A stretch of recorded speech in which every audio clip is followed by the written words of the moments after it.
बिस्मिल्लाहिर्रहमानिर्रहीम। मेरे भैनों ते भराओ, बजुर्गों ते जवानों, मेरी तरफों जी आयां नूं ते अस्सलामु अलैकुम वरहमतुल्लाहि वबरकातुहू।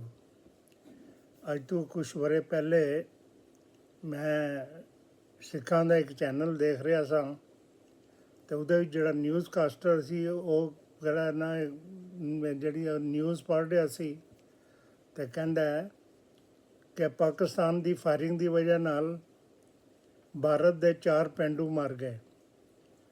और पेंडू का नाम सुन के ना तो मेरा दिमाग एकदम जड़ा ना अपने बचपन में चला गया और बहुत ही पुरानियां गल्लां जड़ियां याद आनी शुरू हो गई। और इस तरह कि मेरी पैदाइश जड़ी है वह अखनूर दी है और पाकिस्तान तो बनन तो 4 साल पहले मैं पैदा होया सा और मेरे अब्बा जी की पैदाइश भी अखनूर दी है, लेकिन उन्होंने शादी जड़ी है ना वो जम्मू च हुई सी। मेरी अम्मी और मेरी मम्मी के सारे रिश्तेदार जड़े ने वो जम्मू ही रहंदे सन। तो जिस वेले हाले मैं 4 साल का भी नहीं सा तो असी जदों नानके नूं मिलन जाईदा सी ते जड़े ने नानके खसूसन एक मेरी खालादाद भैन सी जड़ी मेरे नाल 13-14 साल वड्डी सी ते ਉਹ ਕਵੇ ਮੈਨੂੰ कि आ गए हो अखनूरी पेंडूआ, आ गए हो अखनूरी पेंडूआ। तो मैनू समझ नहीं सी आती कि पेंडू का की मतलब है, क्यों कह रही है सानू पेंडू। तो पता लगा अम्मा जी ने पूछा कि असी अखनूर च रहने हाँ तो असी जिसले जम्मू जाईदा तो वो कहते हैं कि वो समझते हैं कि अखनूर एक पिंड है तो असी पेंडू हाँ। पिंड तो मुराद हुंदा है गाँव या विलेज, तो जिहड़े उत्थे रहन वाले होण उन्हां नूं पेंडू कहा जाता है।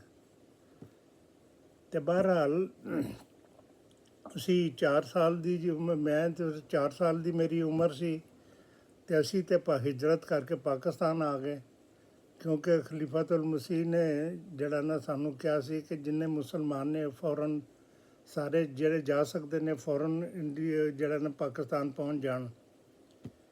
तो असी तो खलीफा वक़्त की जड़ी है मेरे अब्बा जी ने तो उन्होंने अतात की तो वो तो फौरन इंडिया आ गए। लेकिन जड़े साडी मैमी के रिश्तेदार सन वो तो ज़्यादा लाहौरी आंदी सन।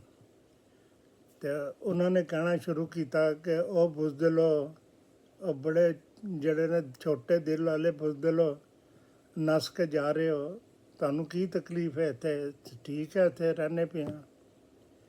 लेकिन यह हालत होया कि उस तो बाद सिखां ने उन्होंने जड़ा ना वो मारिया कुटिया, उन्होंने लाशां जड़ियां ने और घरेटियां जनानियां जड़ियां सन कुड़ियां उन्होंने चुक के लै गए तो बाकी जड़े रहे ने उन्होंने सामने इन्होंने कतल करता गया। मेरी खालू नूं भी जड़े ना उन्होंने सामने पुत्र के सामने कतल किया। तो वो जिस वेले मां नूं कतल कर रहे सन तो नाल मुंडे ते भी तलवार मारन लगे तो मुंडे ने हत्थ इस तरह कर लिया तो उहदियां 2 उंगलियां कटे गईयां। और वो अज भी जिंदा है, मेरी उम्र का ही है, नां दा नसीर अहमद है तो वह इसलिए नारवे हुंदा है। वो इक्को ही रह गया था, मेरी माँ के जिन्ने भी रिश्तेदार ने उन्होंने सब इसलिए इक्को ही रह गया था। तो बहरहाल जिसले मेरी शादी हो गई 1968 के विच तो मैं इंग्लैंड आ गया। तो मेरी बीवी जड़ी सी वो कीनिया पैदा हुई सी, क्योंकि उसका दादा जड़ा सी वो इंडियन आर्मी सी तो वो जड़ा रेल बनाने वास्ते रेलों का इंतजाम बनाने वास्ते कीनिया चला गया था सी। तो मेरी बेसिकली वो है सन सियालकोट दे, इस वास्ते वो भी पंजाबी सी तो मैं भी पंजाबी बोलता रहा। और जिसले साढ़े बच्चे पैदा हो गए तो मैं तो अपने बच्चों नाल पंजाबी बोलता सा तो मेरी बीवी ने उन्होंने उर्दू बोलना शुरू करती। ਲੇਕਿਨ ਜਿਸ ਵੇਲੇ ਉਹ ਚਲੇ ਗਏ ਨਾ 6-7 ਸਾਲ ਦੇ ਹੋ ਗਏ ਤੇ ਉਹਨਾਂ ਨੇ ਜਿਸਲੇ ਸਕੂਲ ਜਾਣਾ ਸ਼ੁਰੂ ਕਰਤਾ ਤੇ ਫਿਰ ਜਿਹੜਾ ਨਾ ਉਹ ਆਸਤਾ ਆਸਤਾ ਜਿਹੜਾ ਨਾ ਘਰ ਵਿੱਚ ਅਸੀਂ ਉਹਨਾਂ ਨਾਲ ਗੱਲ ਕਰੀਏ ਪੰਜਾਬੀ 'ਚ ਜਾਂ ਮੇਰੀ ਬੀਵੀ ਗੱਲ ਕਰੇ ਉਰਦੂ ਵਿੱਚ ਤੇ ਜਵਾਬ ਮਿਲੇ ਅੰਗਰੇਜ਼ੀ ਵਿੱਚ। ਔਰ ਫਿਰ ਇੱਕ ਵੇਲਾ ਆ ਗਿਆ ਜਿਹੜਾ ਕਿ ਉਹਨਾਂ ਨੂੰ ਜਿਹੜੀ ਗੱਲ ਪੰਜਾਬੀ ਵਿੱਚ ਕਹੀ ਹੈ ਤੇ ਉਹ ਕਹਿਣ ਵਾਟ ਡੈਟ ਮੀਨ। ਮਸਲਨ ਮੈਂ ਉਹਨਾਂ ਨੂੰ ਕਹਾਂ ਕਿ ਯਾਰ ਲੂਣ ਲਿਆ ਦੇ ਜ਼ਰਾ, ਤੇ ਉਹ ਫਟਾਫਟ ਕਹਿਣ ਵਾਟ ਇਜ਼ ਲੂਣ, ਤੇ ਦੱਸਣਾ ਪਵੇ ਕਿ ਜਾ ਕੇ ਇਸ ਦਾ ਮਤਲਬ ਹੈ ਕਿ ਸਾਲਟ ਲਿਆ। ਤੇ ਵਜੀਆਂ ਛੋਟੀ ਛੋਟੀ ਗੱਲਾਂ ਕਿ ਮੈਂ ਇਸ ਦਿਨ ਮੇਰੇ ਅੱਜ 25 ਪਾਉਂਡ ਖਰਚ ਹੋ ਗਏ ਨੇ, ਤੇ ਬੱਚਾ ਪੁੱਛੇ ਵਾਟ ਇਜ਼ 25, ਤੇ ਫਿਰ ਉਹਨਾਂ ਨੂੰ ਦੱਸਣਾ ਪਏ ਅੰਗਰੇਜ਼ੀ 'ਚ। ਆਸਤਾ ਆਸਤਾ ਅਸੀਂ ਵੀ ਅੰਗਰੇਜ਼ੀ ਜਵਾਬ ਦੇਣਾ ਸ਼ੁਰੂ ਕਰਤਾ ਤੇ ਉਹ ਪੰਜਾਬੀ ਉਰਦੂ ਬਿਲਕੁਲ ਹੀ ਭੁੱਲ ਗਏ। ਤੇ ਇਹ ਜਿਹੜਾ ਜਿਸਲੇ ਮੈਂ ਸੁਣਿਆ ਨਾ ਤੇ ਉਹਦੇ ਵਿੱਚ ਮੈਨੂੰ ਖਿਆਲ ਆਇਆ ਕਿ ਮੈਂ ਸਿੱਖਾਂ ਦਾ ਚੈਨਲ ਸੁਣ ਕੇ ਮੈਨੂੰ ਖਿਆਲ ਆਇਆ ਕਿ ਮੈਂ ਪੰਜਾਬੀ ਵਿੱਚ ਜਿਹੜਾ ਨਾ ਉਹ ਆਪਣੀ ਵੀਡੀਓ ਬਣਾਵਾਂ। ਤੇ ਮੈਂ ਵੀਡੀਓ ਬਣਾਈ ਔਰ ਵੀਡੀਓ ਮੈਨੇ ਸ਼ੁਰੂ ਕੀਤੀ ਤੇ ਸਨ ਉਰਦੂ ਵਿੱਚ।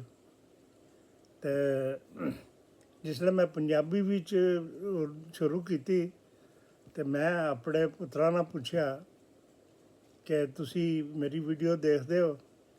ਉਹ ਕਹਿੰਦੇ ਨੇ ਕਿ ਅਸੀਂ ਉਰਦੂ ਦੀਆਂ ਜਿਹੜੀਆਂ ਨੇ ਉਹ ਨਹੀਂ ਦੇਖਦੇ ਕਿਉਂਕਿ ਸਾਨੂੰ ਸਮਝ ਨਹੀਂ ਆਉਂਦੀ। ਲੇਕਿਨ ਜਿਹੜੀ ਪੰਜਾਬੀ ਹੈ ਨਾ ਤੁਸੀਂ ਜਿਹੜੀ ਬਣਾਈਆਂ ਨੇ ਉਹ ਸਾਨੂੰ ਸਮਝ ਆ ਗਈ ਹੈ, 90% ਸਾਨੂੰ ਸਮਝ ਆ ਗਈ ਹੈ। ਮੈਂ ਬੜਾ ਹੈਰਾਨ ਹੋਇਆ ਕਿ ਜਿਹੜਾ ਨਾ ਉਹ ਉਰਦੂ ਤੇ ਪੰਜਾਬੀ ਤਾਂ ਬੋਲਦੇ ਨਹੀਂ ਸਨ ਲੇਕਿਨ ਸੁਣਦੇ ਸਨ, ਕਿਉਂਕਿ ਮੈਂ ਤਾਂ ਆਪਣੀ ਜ਼ਨਾਨੀ ਨਾਲ ਪੰਜਾਬੀ 'ਚ ਗੱਲਾਂ ਕਰਦਾ ਸਾਂ। ਇਸ ਵਾਸਤੇ ਉਹਨੇ ਪੰਜਾਬੀ ਨੂੰ ਸਮਝ ਲੈਂਦੇ ਸਨ। ਤੇ ਇਹ ਜਿਹੜੀ ਪੰਜਾਬੀ ਜ਼ੁਬਾਨ ਹੈ ਇਹਦੇ ਨਾਲ ਜਿਹੜਾ ਨਾ ਉਹਨਾਂ 'ਤੇ ਇੰਨਾ ਅਸਰ ਹੋਇਆ ਕਿ ਉਹਨਾਂ ਨੂੰ ਇਹ ਸਮਝ ਆਉਂਦੀ ਸੀ ਔਰ ਉਹਨਾਂ ਦੇ ਦਿਮਾਗ 'ਚ ਬਹਿ ਗਈ ਦੀ ਸੀ। ਇਸ ਵਾਸਤੇ ਉਹ ਜਿਹੜਾ ਨਾ ਉਹ ਮੇਰੀ ਪੰਜਾਬੀ ਦੀਆਂ ਜਿਹੜੀਆਂ ਨੇ ਉਹਨਾਂ ਨੂੰ ਸਮਝ ਆਉਂਦੀ ਸੀ। ਬੋਲ ਸਕਦੇ ਨਹੀਂ ਸਨ ਲੇਕਿਨ ਉਹ ਸਮਝ ਜਾਂਦੇ ਸਨ। ਇਸ ਗੱਲ ਤੋਂ ਹੀ ਮੈਨੂੰ ਯਾਦ ਆ ਗਿਆ ਕਿ ਜਿਹੜਾ ਨਾ ਸਿਆਲਕੋਟ ਦੀ ਅਤੇ ਲਾਹੌਰ ਦੀ, ਗੁਜਰਾਂਵਾਲੇ ਦੀ, ਗੁਜਰਾਤ ਦੀ, ਇਹ ਜਿਹੜੀਆਂ ਨੇ ਇਹਨਾਂ 'ਚ ਥੋੜ੍ਹਾ ਡਿਫਰੈਂਸ ਹੈ। ਅਤੇ ਸਾਡੇ ਜਿਹੜੇ ਨਾ ਜਮਾਤ ਦੇ ਵਿੱਚ ਮੇਰੇ ਨਾਲ ਇੱਕ ਖੁਦਾਮ ਅਹਿਮਦੀਆ 'ਚ ਕੰਮ ਕਰਦੇ ਸਨ, ਮੇਰੇ ਤੋਂ 10-12 ਸਾਲ ਵੱਡਾ ਆਦਮੀ ਸੀ। ਅਤੇ ਉਹਦਾ ਸੀ ਇਹ ਸ਼ੁਕਲ ਕਿ ਉਹ ਫਟਾਫਟ ਜਿਸਲੇ ਕੋਈ ਗੱਲ ਕਰੇ ਤਾਂ ਦੱਸ ਦਿੰਦਾ ਸੀ ਕਿ ਤੂੰ ਫਲਾਣੀ ਜਗ੍ਹਾ ਦਾ, ਤੂੰ ਲਾਹੌਰੀ ਹੈ, ਤੂੰ ਗੁਜਰਾਂਵਾਲੇ ਦਾ, ਤੂੰ ਵਜ਼ੀਰਾਬਾਦ ਦਾ। ਲੇਕਿਨ ਉਹ ਮੈਨੂੰ ਨਹੀਂ ਸੀ, ਮੇਰੇ ਮੁਤਲਕ ਨਹੀਂ ਸੀ ਦੱਸਦਾ ਕਿ ਮੈਂ ਕਿਹੜੀ ਜਗ੍ਹਾ 'ਤੇ ਹਾਂ ਅਤੇ ਮੈਂ ਕਿਹੜੀ ਜਿਹੜਾ ਨਾ ਉਹ ਪੰਜਾਬੀ ਬੋਲ ਰਿਹਾ। ਉਹ ਬੜਾ ਮੇਰੇ ਕਦੀ ਕੁਛ ਕਵੇ ਲੇਕਿਨ ਸਹੀ ਨਹੀਂ ਦੱਸ ਸਕਿਆ। ਅਤੇ ਇੱਕ ਦਿਨ ਮੈਨੂੰ ਕਹਿਣ ਲੱਗਾ ਕਿ ਅੱਜ ਸਾਡੀ ਮੀਟਿੰਗ ਹੈ ਅਤੇ ਤੂੰ ਸਰ ਸ਼ਾਮੀ ਆ ਜਾਈਂ। ਅਤੇ ਮੈਂ ਉਹਨੂੰ ਕਿਹਾ ਕਿ ਨਹੀਂ ਇਸ ਲਈ ਨਹੀਂ ਮੈਂ ਕਰ ਸਕਦਾ, ਮੇਰੇ ਜਿਹੜੇ ਨੇ ਰਿਸ਼ਤੇਦਾਰ ਉਹਨਾਂ ਨੇ ਸਾਡੀ ਜਿਹੜੀ ਹੈ ਉਹ ਰੋਟੀ ਠਾਕੀ ਦੀ ਹੈ। ਅਤੇ ਉਹ ਫਟਾਫਟ ਬੋਲ ਉੱਠਿਆ, ਉਹ ਤੂੰ ਤਾਂ ਜੰਮੂ ਦਾ ਅਤੇ ਤੂੰ ਤਾਂ ਜੰਮੂ ਦੀ ਬੋਲੀ ਬੋਲਣਾ ਪਿਆ। ਉਹ ਜਿਹੜਾ ਹੈ ਉਹ ਫੌਰੀ ਤੌਰ ਦੇ ਉੱਤੇ ਉਹਨੂੰ ਸਮਝ ਆ ਗਈ ਕਿ ਮੈਂ ਜੰਮੂ ਦਾ, ਕਿਉਂਕਿ ਸਿਰਫ ਜੰਮੂ ਵਾਲੇ ਹੀ ਕਹਿੰਦੇ ਨੇ ਕਿ ਸਾਡੀ ਕਿਸੇ ਨੇ ਮਹਿਮਾਨਵਾਜ਼ੀ ਸਾਨੂੰ ਜਿਹੜਾ ਮਹਿਮਾਨ ਕਰਕੇ ਬੁਲਾਇਆ ਦਾ ਅਤੇ ਉਹ ਉੱਥੇ ਪੰਜਾਬ ਜਿਹੜੇ ਜੰਮੂ ਵਾਲੇ ਨੇ ਉਹ ਕਹਿੰਦੇ ਨੇ ਸਾਡੀ ਰੋਟੀ ਠਾਕੀ ਦੀ ਹੈ। ਇਸ ਤੋਂ ਜਿਹੜਾ ਨਾ ਉਹਨਾਂ ਨੂੰ ਪਤਾ ਲੱਗ ਜਾਂਦਾ ਕਿ ਅਸੀਂ ਹੈ ਕਿੱਥੇ ਦੇ ਹਾਂ। ਇਹਨਾਂ ਗੱਲਾਂ ਤੋਂ ਯਾਦ ਆਉਂਦਾ ਹੈ ਕਿ ਜਿਹੜਾ ਨਾ ਜਿਹੜੀ ਮੇਰੀ ਵਾਈਫ ਹੈ ਉਹ ਜਿਸਲੇ ਅਸੀਂ ਲੰਡਨ ਵਿੱਚ ਸਨ ਅਤੇ ਉਸ ਵੇਲੇ ਉਹਦੀ ਸਹੇਲੀਆਂ ਜਿਹੜੀਆਂ ਸਨ ਬੜੀਆਂ ਸਿੱਖਣੀਆਂ ਵੀ ਸਨ, ਜਿਹੜੇ ਕੀਨੀਆ ਤੋਂ ਆਏ ਦੇ ਸਨ। ਅਤੇ ਉਹਨਾਂ ਨੇ ਇੱਕ ਉਹਦੀ ਸਹੇਲੀ ਨੇ ਸਾਨੂੰ ਬੁਲਾਇਆ ਤੇ ਮੈਂ ਵੀ ਉਹਨਾਂ ਦੇ ਨਾਲ ਚਲਾ ਗਿਆ ਆਪਣੀ ਬੀਵੀ ਦੇ ਨਾਲ। ਤੇ ਉੱਥੇ ਜਾ ਕੇ ਉਹਦੀ ਮੇਰੀ ਆਪਣੀ ਬੀਵੀ ਦੀ ਸਹੇਲੀ ਨਾਲ ਤੇ ਉਹਦੇ ਖਾਵੰਦ ਨਾਲ ਮਿਲੇ ਤੇ ਬੈਠੇ ਨਾਲ ਗੱਲ ਸਬੂਤ ਜਿਹੜੀ ਇਹਨਾਂ ਇਨੀਸ਼ੀਅਲ ਗੱਲਾਂ ਹੋਈਆਂ। ਤੇ ਮੇਰੀ ਉਹ ਜਿਹੜੀ ਸਹੇਲੀ ਸੀ ਮੇਰੀ ਵਾਈਫ ਦੀ, ਉਹਦਾ ਹਸਬੈਂਡ ਬੋਲਿਆ ਕਿ ਫਲਾਣੀ ਕੌਰ ਇਹ ਮਹਿਮਾਨ ਆਏ ਦੇ ਆ, ਇਹਨਾਂ ਨੂੰ ਕੋਈ ਬਿਸਕੀ ਬੁਸਕੀ ਪਿਲਾ। ਤੇ ਉਹ ਅੱਗੋਂ ਫੌਰਨ ਬੋਲੀ ਕਿ ਨਹੀਂ, ਇਹਨਾਂ ਨੂੰ ਪਰਹੇਜ਼ ਵਾ। ਤੇ ਮੈਨੂੰ ਪਤਾ ਲੱਗ ਗਿਆ ਕਿ ਸਮਝਦੇ ਨੇ ਕਿ ਮੁਸਲਮਾਨ ਨੇ, ਇਹਨੇ ਸ਼ਰਾਬ ਸ਼ਰੂਬ ਤਾਂ ਨਹੀਂ ਪੀਣੀ। ਤੇ ਜਿਸਲੇ ਉਹਨੇ ਕਿਹਾ ਨਾ ਇਹਨਾਂ ਨੂੰ ਪਰਹੇਜ਼ ਵਾ, ਤੇ ਉਹ ਮਰਦ ਕਹਿੰਦਾ ਚੱਲ ਹੋਰ ਕੁਛ ਨਹੀਂ ਤੇ ਲੱਸੀ ਪੀ ਲੈ। ਉਹ ਕਹਿੰਦੀ ਹੈ ਵੀ ਲੱਸੀ ਵੀ ਨਹੀਂ ਪੀਂਦੇ। ਮੈਂ ਕਿਹਾ ਨਹੀਂ, ਲੱਸੀ ਤਾਂ ਅਸੀਂ ਪੀਂਦੇ ਹਾਂ। ਤੇ ਉਹ ਮੇਰੀ ਵਾਈਫ ਫਟਾਫਟ ਬੋਲੀ ਕਿ ਜਿਹੜੇ ਸਿੱਖ ਨੇ ਨਾ ਇਹ ਬੀਅਰ ਨੂੰ ਲੱਸੀ ਕਹਿੰਦੇ ਨੇ। ਤੇ ਅਸੀਂ ਜਿਹੜਾ ਨਾ ਉਹਨਾਂ ਨੂੰ ਬੜਾ ਅਜੀਬ ਲੱਗਾ ਕਿ ਇਹ ਤਾਂ ਲੱਸੀ ਨੂੰ ਜਿਹੜਾ ਨਾ ਬੀਅਰ ਨੂੰ ਲੱਸੀ ਕਹਿੰਦੇ ਨੇ। ਫਿਰ ਇਸੇ ਤਰ੍ਹਾਂ ਇੱਕ ਹੋਰ ਮੇਰੀ ਬੀਵੀ ਦੇ ਰਿਸ਼ਤੇਦਾਰ ਨਹੀਂ ਮਹੱਲੇਦਾਰ ਸਨ। ਤੇ ਉਹ ਆਈ ਤੇ ਉਹਦੇ ਨਾਲ ਇੱਕ 7 ਸਾਲ ਦੀ ਬੱਚੀ ਵੀ ਸੀ। ਤੇ ਉਹ ਜਨਾਨੀ ਜਿਹੜੀ ਹੈ ਨਾ ਉਹ ਜਿਹੜੀ ਹੈ ਉਹਦੀ ਬੱਚੀ ਜਿਹੜੀ ਸੀ ਉਹ ਖੇਡਣਾ ਸ਼ੁਰੂ ਕਰਤੀ। ਤੇ ਆਪਣਾ ਜਿਹੜਾ ਨਾ ਉਹਨੇ ਜਿਹੜਾ ਚੀਜ਼ਾਂ ਛੇੜਨੀਆਂ ਵੀ ਸ਼ੁਰੂ ਕਰਤੀਆਂ। ਤੇ ਮੇਰੀ ਵਾਈਫ ਨੇ ਉਹਨੂੰ ਕੋਈ ਗੱਲ ਕਹੀ ਤੇ ਉਹ ਮੇਰੀ ਜਿਹੜੀ ਉਹ ਜਨਾਨੀ ਕਹਿੰਦੀ ਹੈ ਮੇਰੀ ਵਾਈਫ ਨੂੰ ਕਿ ਇਹਨਾਂ ਨੂੰ ਕੁਛ ਨਾ ਕਹਾ, ਇਹ ਤਾਂ ਪਕਾਨੇ ਹੁੰਦੇ ਆ, ਔਰ ਜਿਹੜੇ ਨਿਆਣੇ ਆ ਉਹ ਤਾਂ ਨਿਆਣੇ ਹੀ ਹੁੰਦੇ ਆ। ਤੇ ਤੂੰ ਜਿਹੜਾ ਨਾ ਜਿਹੜਾ ਇਹਨਾਂ ਨੂੰ ਖੇਡਣ ਦੇ, ਜੋ ਮਰਜ਼ੀ ਕਰਨ, ਇਹ ਨਿਆਣਿਆਂ ਇਕੱਲੇ ਕੰਮ ਕਰਨੇ ਹੀ ਹੁੰਦੇ ਨੇ। ਤੇ ਫਿਰ ਥੋੜ੍ਹੀ ਦੇਰ ਬਾਅਦ ਕਹਿੰਦੀ ਹੈ ਮੇਰੀ ਜਿਹੜੀ ਹੈ ਪੋਤਰੀ ਹੈ ਨਾ ਬੜੀ ਸੁਘੜ ਆ, ਇਹ ਸਵੇਰੇ ਸਵੇਰੇ ਉੱਠ ਕੇ ਨਾ ਤੇ ਮੱਥਾ ਟੇਕਦੀ ਆ। ਤੇ ਮੈਂ ਕਿਹਾ ਕਿ ਚਲੋ, ਮੈਂ ਬੜਾ ਦੇਖਾ ਅਜੀਬ ਇਸ ਤਰ੍ਹਾਂ ਜਿਹੜੇ ਨਾ ਪੰਜਾਬੀ ਦੇ ਵਿੱਚ ਬੇਸ਼ੁਮਾਰ ਜਿਹੜੇ ਨੇ ਵਰਸ਼ਨ ਵੀ ਨੇ। ਤੇ ਜਿਹੜੇ ਸਰਾਇਕੀ ਨੇ ਨਾ ਜਿਹੜੇ ਨੇ ਮਿਆਣੀ ਤੇ ਬਲਵਾਲ, ਇਹਨਾਂ ਦੇ ਜਿਹੜੇ ਬੋਲਦੇ ਨਾ ਸਰਾਇਕੀ, ਇਹਨਾਂ ਦੀ ਕੱਖ ਸਮਝ ਨਹੀਂ ਆਉਂਦੀ। ਤੇ ਲਾ ਕੇ ਉਹ ਵੀ ਪੰਜਾਬੀ ਆਪਣੇ ਵੱਲ ਹੀ ਬੋਲਦੇ ਨੇ, ਲੇਕਿਨ ਮੈਨੂੰ ਕੱਖ ਸਮਝ ਨਹੀਂ ਆਉਂਦੀ। ਲੇਕਿਨ ਅਸੀਂ ਇੱਥੇ ਲੰਡਨ ਵਿੱਚ ਜਿਸ ਸਨ ਅਤੇ ਸਾਡੇ ਜਿਹੜੇ ਸਨ ਉਹ ਮੀਰਪੁਰ ਦੇ ਸਨ ਸਾਡੇ ਗੁਆਂਢੀ। ਅਤੇ ਉਹਨਾਂ ਦੀ ਜਿਹੜੀ ਜਨਾਨੀ ਹੈ, ਉਹਨਾਂ ਦੀ ਵਾਈਫ, ਅਤੇ ਉਹ ਜਿਹੜੀ ਹੈ ਉਹਦੀ ਕਾਫੀ ਦੋਸਤੀ ਹੋ ਗਈ ਮੇਰੀ ਵਾਈਫ ਨਾਲ। ਅਤੇ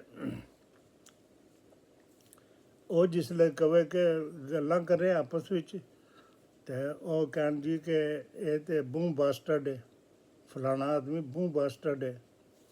ਅਤੇ ਮੇਰੀ ਜਨਾਨੀ ਨੂੰ ਪਤਾ ਨਾ ਲੱਗੇ ਕਿ ਬੂੰ ਦਾ ਕੀ ਮਤਲਬ ਹੁੰਦਾ ਹੈ। ਅਤੇ ਫਿਰ ਮੈਨੂੰ ਦੱਸਿਆ ਕਿ ਬੂੰ ਦਾ ਮਤਲਬ ਹੁੰਦਾ ਬੜਾ ਹੀ ਕਾਫਰ ਹੈ, ਬੜਾ ਹੀ ਹੈ ਜਿਹੜਾ ਨਾ ਇਹ ਭੈੜਾ ਆਦਮੀ ਹੈ।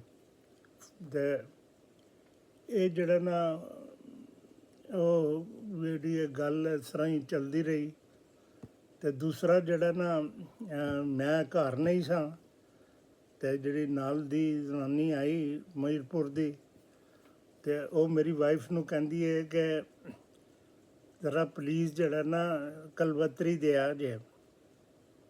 ਅਤੇ ਮੇਰੀ ਵਾਈਫ ਕਹਿੰਦੀ ਹੈ ਕਿ ਕਲਵੱਤਰੀ ਕੀ ਹੁੰਦੀ ਹੈ, ਕੀ ਕਰਨਾ ਕੀ ਹੈ, ਕਲਵੱਤਰੀ ਹੋਣੀ ਤੁਸਾਂ ਕਿ ਨਹੀਂ ਪਤਾ। ਅਤੇ ਮੈਂ ਉਹ ਫਿਰ ਜਿਸਲੇ ਉਹਨੇ ਪੁੱਛਿਆ ਨਾ ਕਿ ਕਲਵੱਤਰੀ ਹੈ ਕੀ ਚੀਜ਼ ਹੈ ਔਰ ਉਹਦਾ ਕੀ ਕਰੀਦਾ ਉਹਦੇ ਨਾਲ, ਅਤੇ ਉਹ ਕਹਿੰਦੀ ਹੈ ਕਿ ਕਲਵੱਤਰੀ ਨਾਲ ਅਸੀਂ ਖੁਰਸੀ ਦੀਆਂ ਜੰਗਾਂ ਕਪਸਾਂ। ਉਹ ਹੋਰ ਹੀ ਉਹਦੇ ਵਾਸਤੇ ਮੁਸ਼ਕਿਲ ਹੋ ਗਿਆ।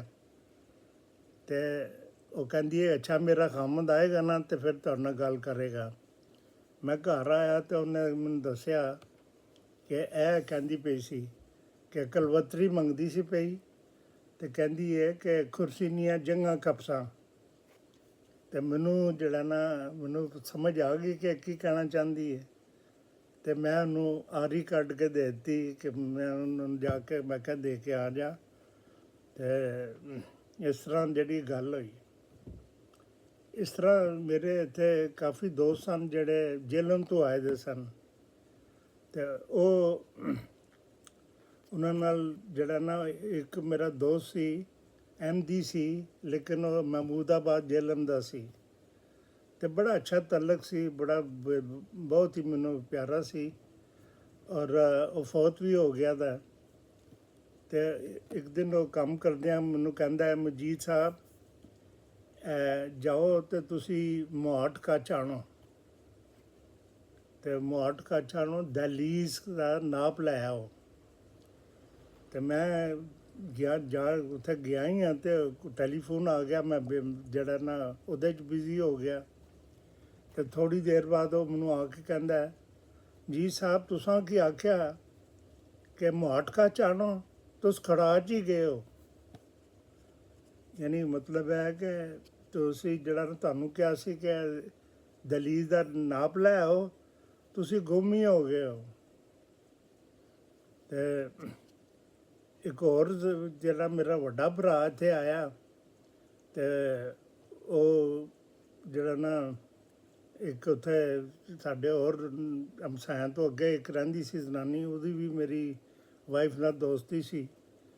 ਤੇ ਉਹ ਮਿਲਣ ਆਈ ਤੇ ਉਹਨੇ ਮੇਰੇ ਵੱਡੇ ਭਰਾ ਨੂੰ ਦੇਖਿਆ ਤੇ ਉਹ ਛਮਾਨ ਕੇ ਤੇ ਉਹਨੇ ਪਰਦਾ ਕਰ ਲਿਆ। ਤੇ ਮੇਰੀ ਵਾਈਫ ਨੇ ਕਿਹਾ ਆ ਜਾ, ਇਹ ਮੇਰਾ ਜੇਠ ਹੈ। ਤੇ ਕਹਿੰਦੀ ਨਹੀਂ ਮੀ ਬੂੰ ਲਾਜ਼ਮੀ ਅਸ਼ਨੀ। ਤੇ ਮੇਰੀ ਵਾਈਫ ਨੂੰ ਤੇ ਪਤਾ ਹੀ ਨਹੀਂ ਸੀ ਕਿ ਕੀ ਕਹਿ ਰਹੀ ਹੈ, ਲਾਜ਼ਮੀ ਕੀ ਮਤਲਬ ਹੈ। ਤੇ ਉਹ ਝੰਡਾ ਚੀਟੀ ਦੀ ਸੀ ਰਾਵਲਪਿੰਡੀ ਦੀ। ਤੇ ਉਹ ਉੱਥੇ ਜਿਹੜੇ ਨੇ ਲਾਜ਼ਮ ਜਿਹੜਾ ਸ਼ਰਮ ਨੂੰ ਕਹਿੰਦੇ ਨੇ। ਮੀ ਬੂੰ ਲਾਜ਼ਮੀ ਅਸ਼ਨੀ ਦਾ ਮਤਲਬ ਹੈ ਕਿ ਮੈਨੂੰ ਬੜੀ ਸ਼ਰਮ ਆਉਂਦੀ ਹੈ ਉਹਦੇ ਕੋਲੋਂ।